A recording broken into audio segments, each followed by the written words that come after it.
Hello, in this video I'm gonna show you how to fix the problem when you have internet connection, but you cannot browse Google Chrome.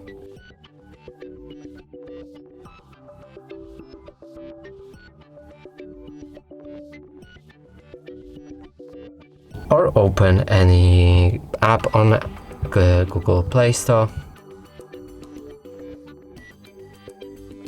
On your Blackview BL6000 Pro 5G. So in order to fix that, we'll need to move to our settings.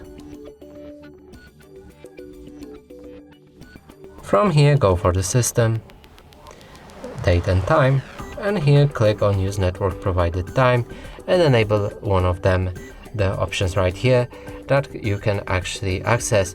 So if you have internet, you can use network provided time, or if you're using GPS, you can also do that.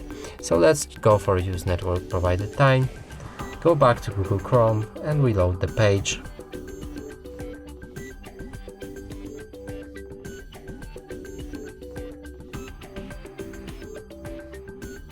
As you can see, it works normally, and if we go for our Google Play Store and install any app, it should also work without any problem.